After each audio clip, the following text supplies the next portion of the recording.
Assalamualaikum warahmatullahi wabarakatuh. Perkenalkan, saya Nur Muhammad dari Prodi Tasawuf Psikoterapi IAIN Kediri semester 5 dengan NIM 933600619. Baik, di sini saya akan menjelaskan mengenai tentang terapi spiritual Islam dalam menanggulangi gangguan depresi dan gangguan skizofrenia.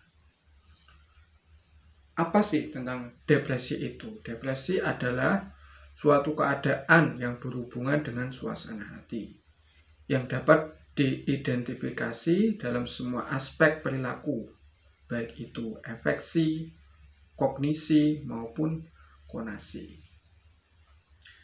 Depresi juga diartikan sebagai suatu gangguan psikologis yang bersifat universal. Hal ini bisa dialami oleh siapapun, tidak memandang siapapun. Secara khusus, depresi ini dibagi menjadi 3 bentuk. Kami menyebutnya sebagai MSD. Yang pertama ada depressive mood, kemudian depressive symptom, kemudian depressive disorder. Sebagai contoh, depresi ini ada yang gangguannya itu tidak jelas, mungkin tiba-tiba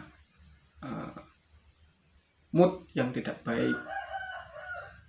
Kemudian ada yang karena kecapean mungkin, atau karena lingkungan, keluarga, dan lain sebagainya.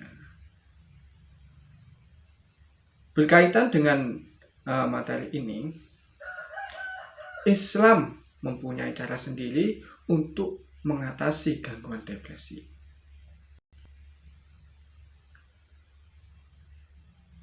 Yaitu dengan menggunakan terapi spiritual Islami. Apa sih terapi spiritual Islami itu?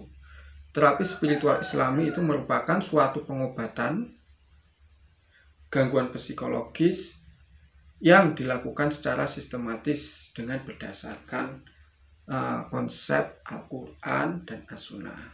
Mungkin dengan doa, zikir, kemudian ada terapi-terapi yang bersifat seperti sholat dengan gerakan-gerakan, dan masih banyak lagi.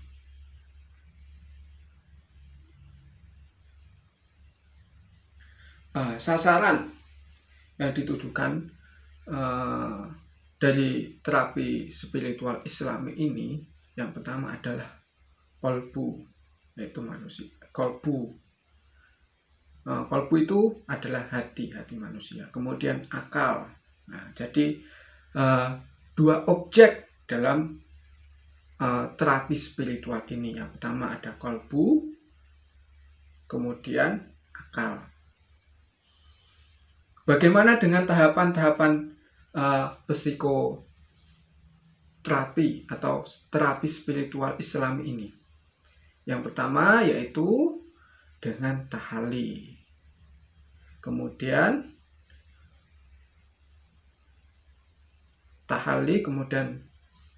takholi dan tajali. Kami menyebutnya T3 atau 3T. Tahali, takholi, dan tajali. Tahali yaitu tahap penyucian diri, kemudian takholi tahap pengembangan diri, dan tajali tahap penemuan diri. Jadi yang pertama, kalau dalam syariat itu kita harus menyucikan diri kita terlebih dahulu, yaitu dengan bertaubat. Kemudian setelah bertaubat, kita iringi dengan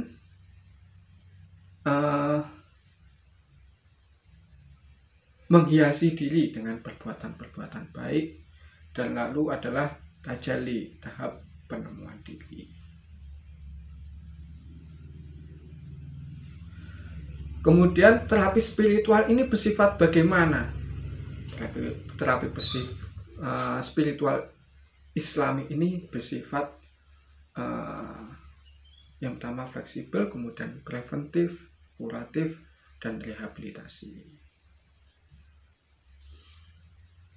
Kemudian, bagaimana pengaruh terapi spiritual Islam terhadap penanggulangan depresi? Terapi spiritual Islami terbukti efektif memberikan pengaruh terhadap penanggulangan depresi maupun gangguan psikologis lainnya. Jadi bukan hanya depresi saja, melainkan psikologis lainnya.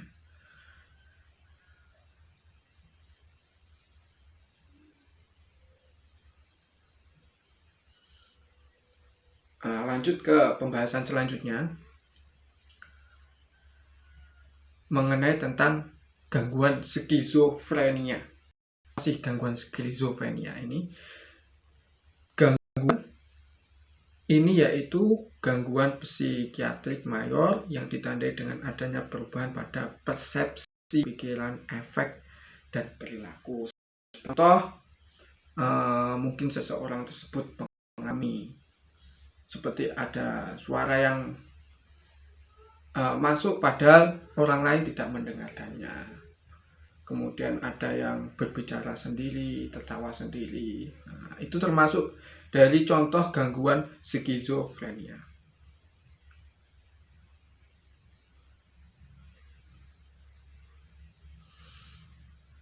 Sebagai satu contoh saja dalam terapi spiritual Islam, yaitu dengan metode Al-Quran.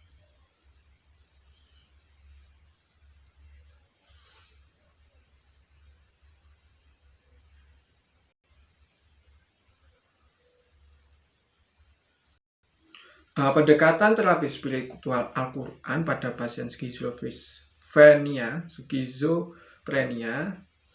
ini dapat dilakukan dengan metode ruqyah. Ruqyah yaitu proses pengobatan, penyembuhan suatu penyakit, mungkin berbentuk penyakit mental, kemudian spiritual, moral, dan fisik dengan melalui bimbingan Al-Quran dan As-Sunnah, yaitu dengan menenangkan hati dan pikiran dengan terapi Al-Quran. Dengan kita mendengarkan Al-Quran, hati kita menjadi tenang, pikiran kita juga menjadi rileks, nyaman, tidak ada beban, dan lain sebagainya. Kemudian di dalam Al-Quran sendiri itu ada sebuah doa sebagai penyembuhan penyakit.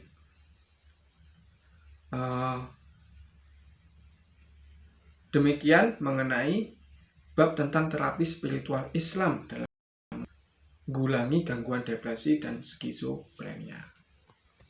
Baik, untuk melanjutkan materi berikutnya yaitu mengenai tentang terapi Islami untuk gangguan cemas.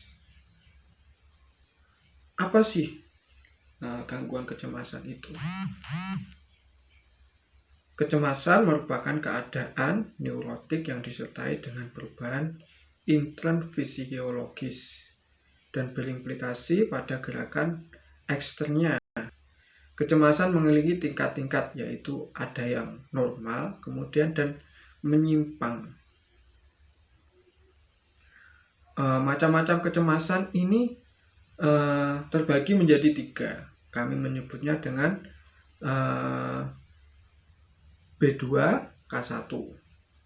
Yang pertama ini karena melakukan kesalahan. Pertama ada bersalah, kemudian bahaya, dan kurang jelas. Itu 3 macam kecemasan. Yang pertama ada karena melakukan kesalahan, kemudian karena mengetahui bahaya, dan yang ketiga karena kurang jelas. Jadi munculnya yang ketiga ini karena ketidakjelasan, tidak adanya sebab.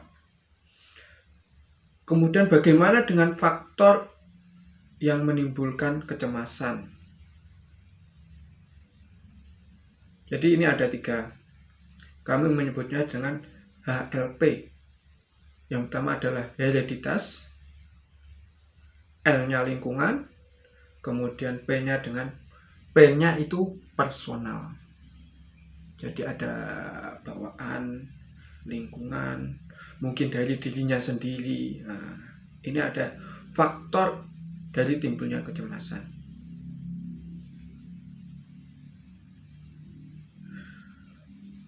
Bagaimana dengan gejala kecemasan? Gejala kecemasan ini kami membagi menjadi 3. Yang pertama itu karena kejiwaan, dan kadang pula karena penyakit fisik. Mungkin dari fisiknya itu, penyakitnya itu timbullah kecemasan.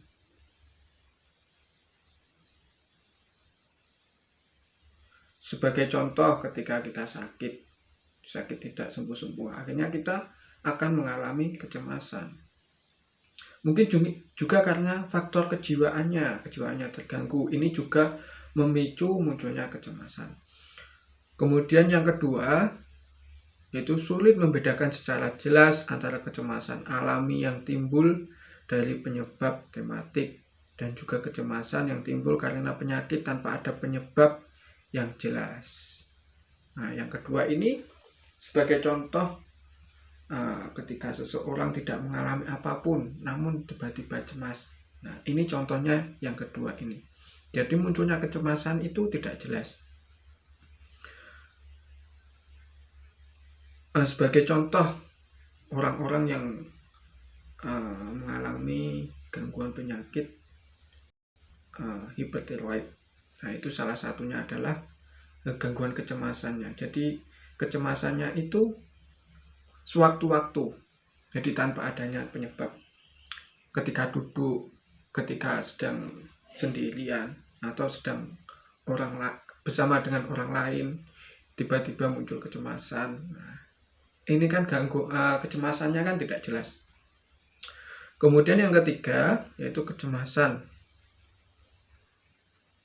yang berasal dari emosi yang harus diungkapkan individu hingga dirinya mampu memahami kehadiran dan tingkatannya. Contohnya emosi. Munculnya kecemasan dari emosi. Sebagai contoh, ketika kita diganggu oleh orang lain, efek yang timbul ketika kita tidak mampu mengontrolnya adalah sebuah kecemasan akan muncul dari diri kita.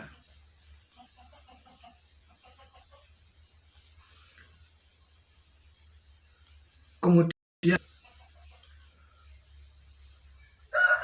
terapi Islam di sini mampu mengatasi untuk menanggulangi atau mengobati gangguan kecemasan, yaitu seperti sholat, terapi sholat, kemudian Al-Quran, zikir-zikir, doa-doa, itu juga mampu menangani gangguan ini.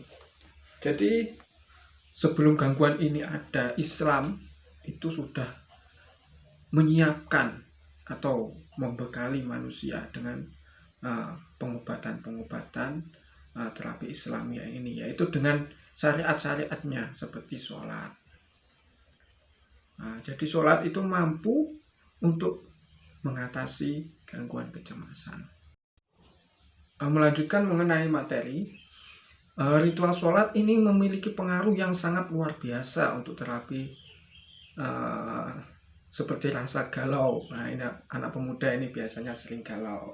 Kalau galau sholat, kemudian ada gundah dan cemas yang bersemayam di dalam diri manusia. Jadi rasa gundah, stres, cemas, dan galau senantiasa menekan kehidupan akan sirna. Jadi untuk menciptakan rasa tenang, kemudian jiwanya menjadi tentram, menghilangkan perasaan berdosa pada diri seseorang, kemudian menyingkirkan perasaan takut, gelisah, dan cemas, memberikan kekuatan spiritual yang dapat membantu proses penyembuhan berbagai penyakit fisik maupun psikis. Sebagai contoh ini tadi, yang psikis itu adalah gangguan kecemasan. Mungkin demikian yang dapat kami sampaikan. Mohon maaf atas segala hal. Wabillahi taufiq wal hidayah. Wassalamualaikum warahmatullahi wabarakatuh.